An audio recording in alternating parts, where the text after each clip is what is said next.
আসসালামু আলাইকুম। ওয়ালাইকুম আসসালাম। দোস্ত, কি অবস্থা তোর? এই তো আছি কিনুর রহম। তোর কি অবস্থা? আরে বলিস না দোস্ত, আমার না শুধু খালি খালি লাগে, মানে আমার চারদিকটা যে কি হয়ে গেছে, শুধু অন্ধকার দেখি, আমার কিচ্ছু ভালো লাগে না রে। কেন রে? আরে আমার সব ফ্রেন্ডদের বয়ফ্রেন্ড আছে, শুধু আমি সিঙ্গেল পড়ে আছি। তো আমারও তো কিন্তু গার্লফ্রেন্ড নাই। এখন আমি আপনার জন্য কি করতে পারি? না দোস্ত, আসল কথা হচ্ছে তোর যে একটা ফ্রেন্ড আছে না, ওই যে রকি করে নাম, ওর না আমার খুব ভালো লাগে, বুঝছো? আমি প্রচন্ড ক্রাশ খাইছি, তুই একটু আমাদের সেটিংটা করে দে না।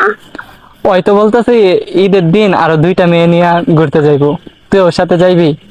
ইয়াল্লাহ, কি বলিস তুই! আমি আর কত কিছু প্ল্যান করে রাখছি যে ঈদের দিন আমরা হাতে হাত ধরে হাঁটবো, কত কি খাবো, মানে সবকিছু ওর ওর টাকা দিয়ে, বুঝছস ভাই?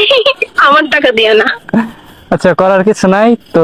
আমিও সিঙ্গেল, তুইও সিঙ্গেল, আমরা 2জন একসাথে ঘুরতে যাইবো, কি বলস? আই থিঙ্ক তুই আমাকে প্রপোজ করতেছিস। প্রপোজ করবো কেন? বলতেছি আমাদের কেউ নাই, 2জন একসাথে ঘুরবো, তো মানুষে ভাববে যে আমরা কাপল।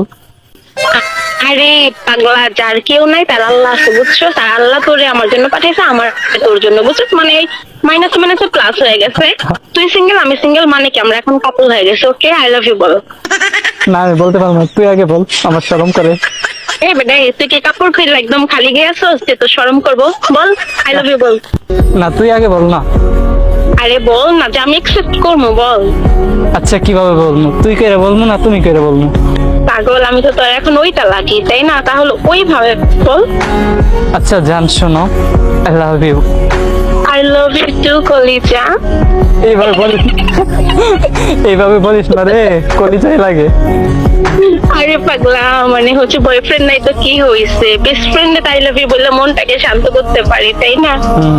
এইভাবে থাকলে 2জনকে কাপলেই ভাগবো, ঠিক না? হ্যাঁ হ্যাঁ, ঠিক ঠিক।